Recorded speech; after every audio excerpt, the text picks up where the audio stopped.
오늘 하나님께 주신 말씀은 마태복음 5장 13절에서 16절, 빌립보서 4장 12절에서 13절 말씀입니다. 이 말씀을 우리 처음부터 끝까지 함께 읽도록 하겠습니다. 마태복음 5장 13절부터 있습니다. 너희는 세상의 소금이니 소금이 만일 그 맛을 잃으면 무엇으로 짜게 하리요? 후에는 아무 쓸데없어 다만 밖에 버려져 사람에게 밟힐 뿐이니라. 너희는 세상의 빛이라. 산 위에 있는 동네가 숨겨지지 못할 것이요 사람이 등불을 켜서 말 아래에 두지 아니하고 등경 위에 두나니 이러므로 집안 모든 사람에게 빛이 있느니라. 이같이 너희 빛이 사람 앞에 비치게 하여 그들로 너희 착한 행실을 보고 하늘에 계신 너희 아버지께 영광을 돌리게 하라. 나는 비천에 처할 줄도 알고 풍부에 처할 줄도 알아. 모든 일 곧 배부름과 배고픔과 풍부와 궁핍에도 처할 줄 아는 일체의 비결을 배웠노라.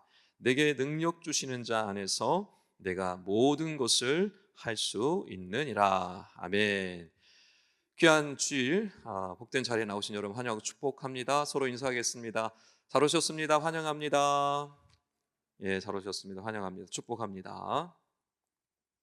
여기 모니터 조금만 줄여주시겠어요? 이쪽에. 예, 감사합니다. 예, 감사합니다. 우리 한번 따라해봤으면 좋겠습니다. 태도가 바뀌면 인생이 바뀝니다. 예, 다시 한번. 태도가 바뀌면 인생이 바뀝니다. 예, 지금 우리가 오늘까지 이제 3주차 태도에 대한 이제 말씀을 나누고 있는데요. 태도는 무엇이냐면 내 마음, 내 생각이 겉으로 드러나는 것이 이제 태도입니다. 그래서 말투, 표정, 내 자세, 행동 그런 것들이죠. 그런데 많은 사람들이 보통 태도를 바뀌는 것은 마음이 바뀌어야 된다고 생각을 합니다. 마음이 바뀌면 자연스럽게 태도도 바뀌는 거 아닌가? 이렇게 얘기를 합니다. 물론 그 이야기도 맞습니다. 하지만 마음을 바꾸려면 평생이 걸립니다. 쉽지 않습니다. 우리의 마음은 그렇게 잘 변하지 않습니다. 그런데 우리의 태도는요, 쉽게 바꿀 수 있습니다. 시도하면 얼마든지 바꿀 수가 있어요. 또 놀랍게도 성경에서도 반복적으로 말씀하는 게 뭐냐면 우리의 태도를 바꾸면 우리의 마음도 바뀐다라는 말씀을 계속해서 주고 있습니다. 가장 쉽게 바꿀 수 있는 것 우리의 말투입니다. 우리의 말투를 바꾸면 우리의 삶이 바뀌어 나갑니다. 예를 들어서 말투가 힘들어서 죽겠네 라는 말투의 사람들은 정말 힘든 일들만 계속 생겨납니다. 신기하죠?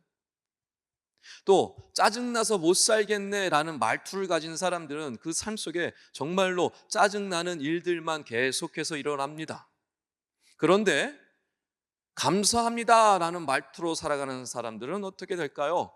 정말로 감사하는 일들만 계속 생겨납니다. 신기하죠? 또 덕분입니다 라는 말투로 살아가는 사람들은 정말로 그를 도와주는 돕는 사람들이 계속해서 나타납니다. 이 태도가 우리의 삶을 결정하고 태도의 변화가 결국에는 우리의 마음을 바꿔가고 마음이 바뀌자 우리의 인생이 바뀌어 나가게 되는 겁니다. 옆에 한번 이렇게 얘기했으면 좋겠습니다. 감사합니다. 덕분입니다. 이번만 말씀하지 마시고요. 여러분의 말투를 바꾸시라는 뜻입니다. 지난 시간에는요, 어떻게 태도를 바꿀 것인가에 대하여 말씀을 나눴습니다. 태도를 바꿀 수 있는 핵심적인 원리는 무엇이냐? 예수님과 함께하는 것입니다. 제자들이 어떻게 그 놀라운 변화를 경험할 수 있었을까요? 예수님과 함께 했기 때문입니다. 예수님이 부활 승천하시고 하늘로 올라가셨을 때 그 다음에는 성령 하나님께서 그들과 함께 하심으로 그들을 변화시켜 주셨던 겁니다. 또 정말 바뀔 수 있는, 변화될 수 있는 정말 비결 중에 비결, 그것은 무엇입니까? 예수 안에서 변화된 사람들과 함께 하는 것입니다. 그럴 때 가장 확실하게 변화를 경험할 수 있어요. 예수를 닮으려고 애쓰는 사람들, 예수님의 가르침을 따르려고 발버둥치는 사람들, 그 사람들과 함께하면 할수록 나도 자연스럽게 변화되어져 갑니다. 이게 놀라운 태도의 비결, 변화의 비결입니다. 그래서 여러분, 공동체, 믿음의 공동체가 너무 중요해요. 믿음의 선후배가 반드시 있어야 합니다. 여러분, 신앙생활을 홀로 한다고 생각하지 마십시오. 혼자 변하고 바뀌고 쉽지 않습니다. 그러나 함께 있을 때, 믿음의 공동체 안에 내가 머물고 있을 때 변화될 수 있어요. 바꾸어질 수 있습니다. 나 혼자 머물려고 할 때 여러분 절대 바뀌지 않습니다. 왜요? 내 생각 속에서만 살아가게 되니까, 내 마음대로 살게 되니까 그렇습니다. 자, 오늘 함께 나눌 말씀은 태도를 바꾸면 내 삶이 바뀌고 또 내 마음도 바뀌고 내 인생도 바뀐다는 걸 이제 알게 됐는데, 도대체 왜 내 태도는 잘 바뀌지 않을까? 이겁니다. 여러분, 도대체 뭐가 문제일까요? 내 태도는 왜 잘 바뀌지 않는 걸까요? 세상이 문제일까요? 내가 문제일까요? 이 비결을 예수님의 말씀에서 찾을 수 있습니다. 오늘 우리가 말씀을 읽었지만 예수님이 제자들에게 뭐라고 말씀하십니까? 너희는 세상의 빛이다, 너희는 세상의 소금이다 라고 말씀해 주셨어요. 빛은 뭡니까? 세상을 밝히는 역할을 합니다. 소금은 뭐합니까? 맛을 내는 거지만 사실은 썩을 것을 방지해주는 방부제 역할을 하는 겁니다. 그게 소금의 역할입니다. 그러니까 제자들이 세상에서 이와 같은 역할을 감당하는 사람들이다 라고 예수님께서 말씀해 주신 것이에요. 여기서 조심해야 될 것이 있습니다. 예수님께서 뭐라고 말씀하셨습니까? 너희는 세상의 소금이 되어라 라고 하지 않았습니다. 너희는 세상의 빛이 되어라 라고 말씀하지 않았어요. 너희는 세상의 소금이다, 너희는 세상의 빛이다 라고 말씀해 주셨어요. 즉 빛처럼 살아라 라는 게 아닙니다. 소금처럼 살아라 라는 것이 아니에요. 너희는 소금 그 자체야, 너희는 빛 자체야 라고 예수님이 말씀하고 있는 거예요. 정체성에 대한 이야기입니다. 뭐뭐뭐 하여라 라는 말씀이 아니라 너는 뭐뭐뭐다 라는 얘기예요. 근데 많은 사람들이 소금이 되려고 발버둥 칩니다. 빛이 되려고 발버둥 치는 것이죠.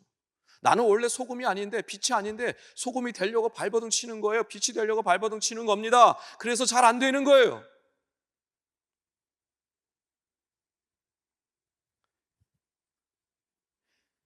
소금이면 당연히 짠맛을 내게 되어 있는 겁니다.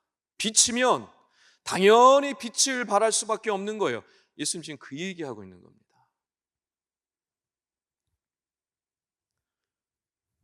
썩지 않으려고 애를 쓴다든가, 썩지 않게 하려고 고민한다든가, 빛을 발하려고 애를 쓴다든가, 어떻게 빛을 발할까 고민한다는가, 이런 게 아니라는 뜻이에요. 내가 있는 그곳에 내가 있음으로 인해서 빛이 날 수밖에 없고, 내가 있음으로 맛이 날 수밖에 없고, 썩지 않을 수밖에 없다라는 얘기를 예수님이 하시는 것입니다. 그런데 왜 많은 그리스도인들이 세상 속에서 빛으로 소금으로 살지 못하는 것입니까? 왜요? 그리스도인의 정체성을 상실했기 때문에 그렇습니다. 또는 아예 처음부터 그리스도인의 정체성을 아직 갖추지 못했기 때문에 그런 것이죠. 그럼 이 정체성은 어디로부터 오는 것입니까? 내 안에 내가 뭔가 짜게 할 수 있는 것이 있을까요? 내 안에 뭔가 빛을 발할 수 있는 뭔가가 내 안에 있을까요? 아니요, 없습니다. 그럼 이거 어디로부터 오는 거예요? 이 정체성, 그리스도인의 정체성 어디로부터 오는 것입니까? 오직 예수 그리스도로부터 오는 것입니다. 예수님만이 세상을 밝힐 수 있습니다. 예수님만이 세상에 빛을 밝히고 소금으로서 세상을 썩지 않게 하실 수 있습니다. 오직 예수님만이 할 수 있습니다. 즉 예수님이 빛이고 예수님이 소금이신 것입니다. 그러므로 빛이요 소금이신 예수 그리스도가 내 안에 있다면 나는 세상에서 자연스럽게 빛을 발할 수밖에 없는 것이고, 맛을 낼 수밖에 없는 것이고, 썩지 않게 할 수 있는 겁니다. 이 말은 바꿔 말하면 무엇입니까? 내 안에 예수님이 함께 거하지 않는다면 나는 아무리 애를 쓰고 아무리 노력을 해도 세상에서 빛을 발할 수 없다는 뜻이고, 맛을 낼 수 없다라는 뜻입니다. 그래서 많은 사람들이 맛을 내지 못하고 빛을 발하지 못하는 이유는 바로 여기에 있습니다. 그 이유는 착각하고 있는 거예요.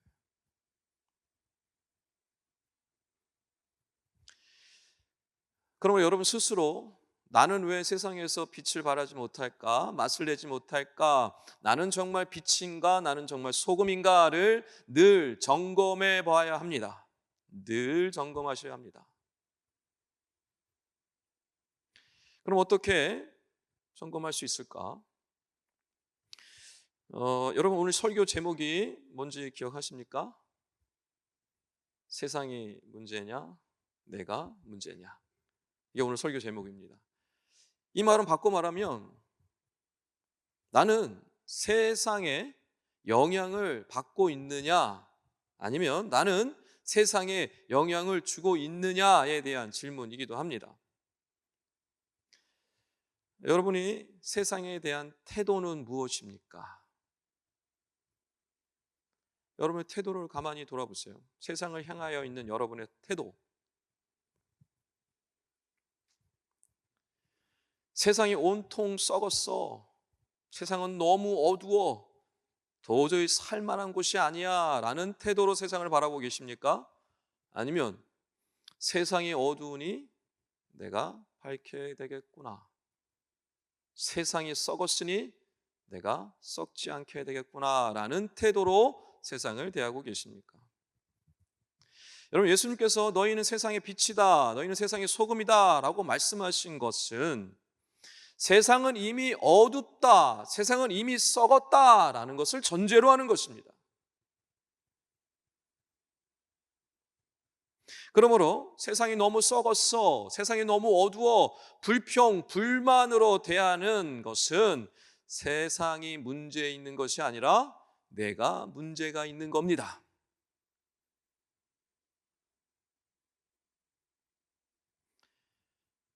여러분 세상에 썩었다고 하면서 여러분 어떻게 행동하고 있습니까?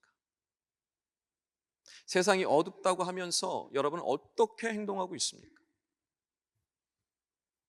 여러분 소금이요? 썩어져가는 음식을 바라보며 불평합니까? 불평하지 않죠?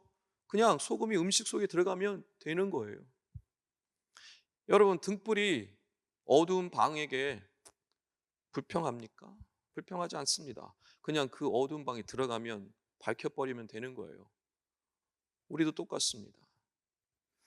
빛이요 소금이신 예수 그리스도가 우리 안에 있다는 것을 확실히 믿는 사람은요, 세상에 거하면 빛이 날 수밖에 없고 밝힐 수밖에 없고 맛을 낼 수밖에 없고 썩지 않게 할 수밖에 없는 것입니다.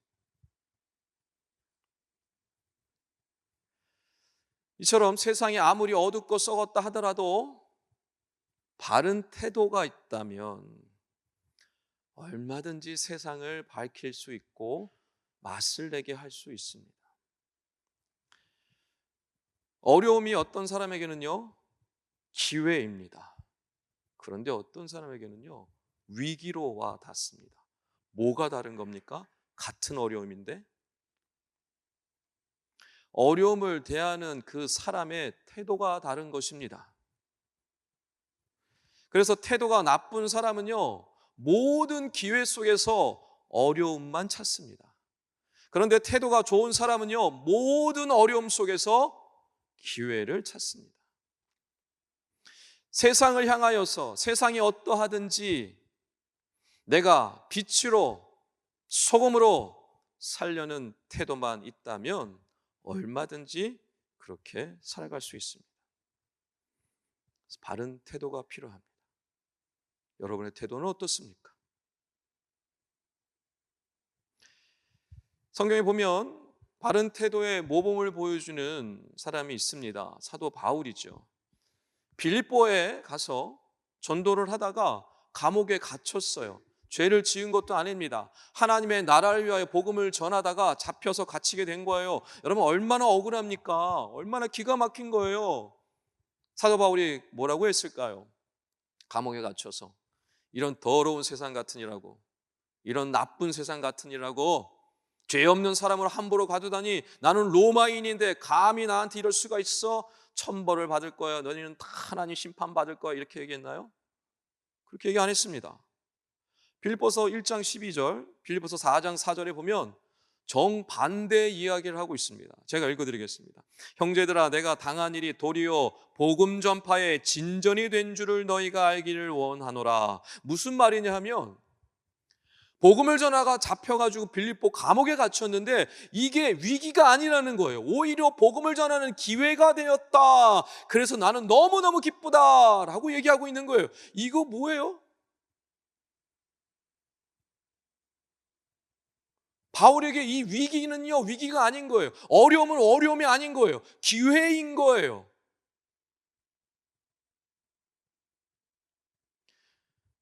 또 빌립보서 4장 4절에 주 안에서 항상 기뻐하라. 내가 다시 말하노니 기뻐하라.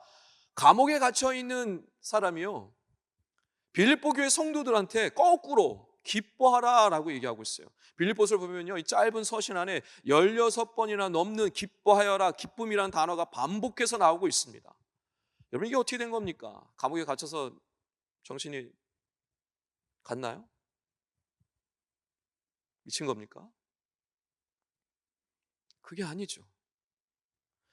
예수가 그 안에 있기 때문에 그런 태도로 나아갈 수밖에 없는 겁니다. 삶을 대하는, 세상을 대하는 태도가 완전히 달라요.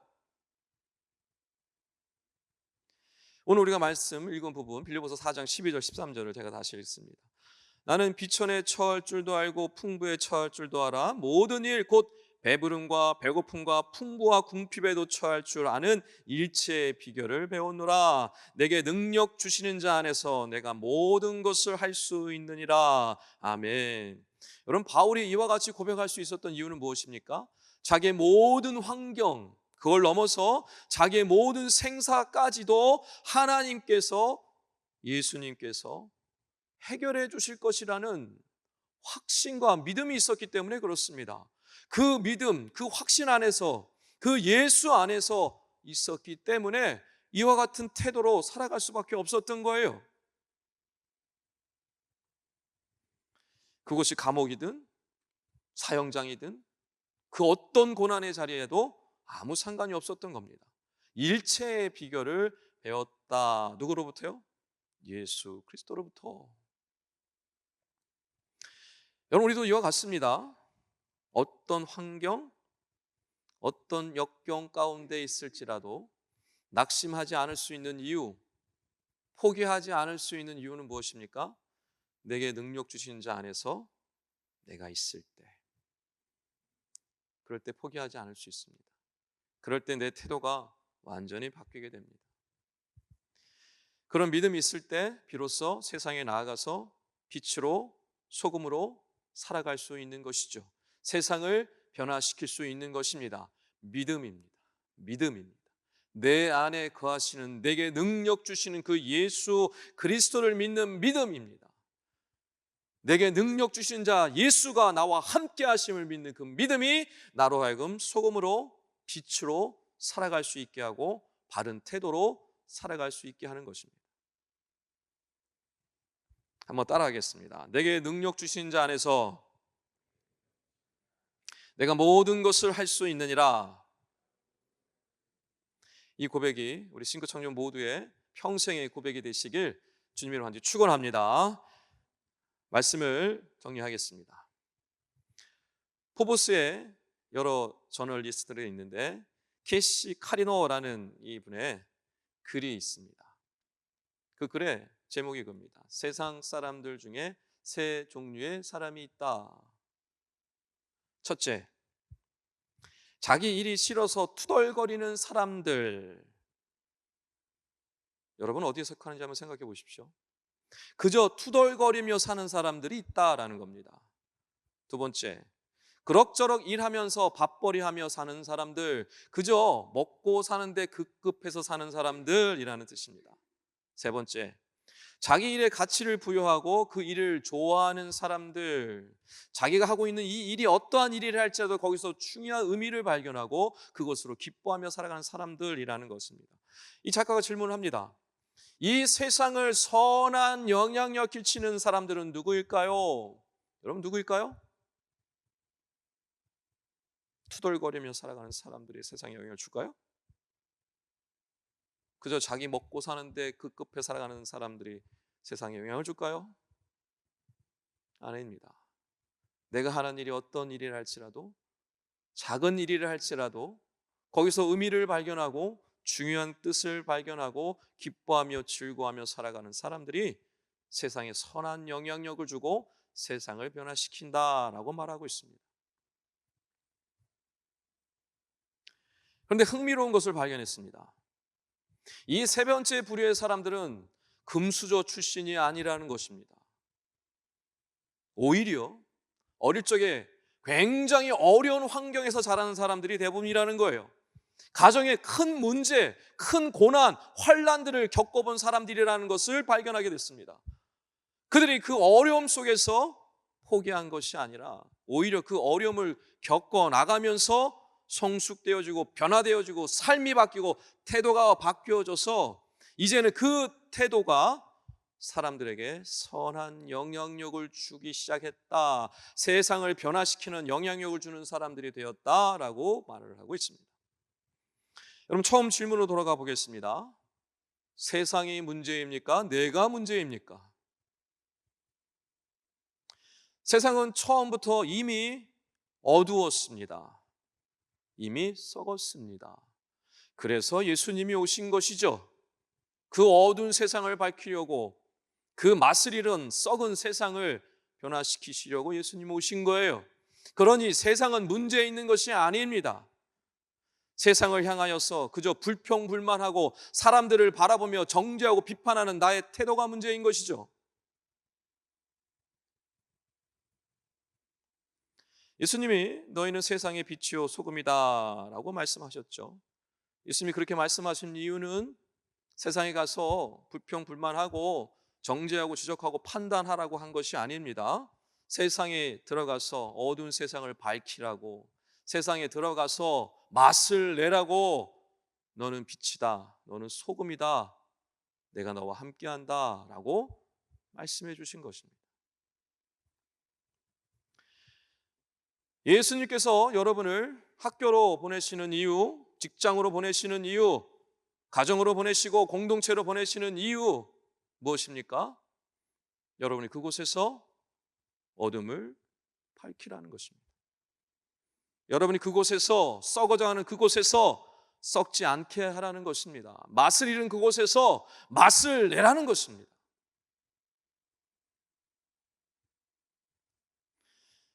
그 일을 내 힘으로 내 능력으로 하려고 하니까 해낼 수가 없어요. 어떻게 할 수 있습니까? 빛이요 소금이신 예수 그리스도가 내 안에 있음을 믿는 사람들은 할 수 있습니다. 내게 능력 주시는 자 안에서 거하는 사람들만이 빛의 사명, 소금의 사명을 감당해낼 수 있습니다. 그런 사람들만이 태도가 바뀌어지고 변화지고 그들의 삶이 바뀌고 그들의 인생이 바뀌어서 그들의 인생이 변화된 것으로 끝나는 것이 아니라 주변에 있는 사람들까지도 변화시키는 일들을 이루어 가시는 것입니다. 예수님처럼. 바라옵기는 비록 썩은 세상이지만, 비록 맛을 잃고 비록 어두워져가는 세상이지만 그 속에서 부르심 받은 빛의 자녀처럼, 또 소금의 역할을 감당하는 그리스도의 제자처럼 예수님처럼 살아가심으로 정말 세상을 밝히시며 세상을 맛을 내시며 썩은 세상을 변화시키시며, 그래서 예수님이 그 하시던 일들을 이어가시고 하나님께 영광 돌리며 나가시는 우리 싱크 청년들 다 되시기를 주님의 안에 축원합니다.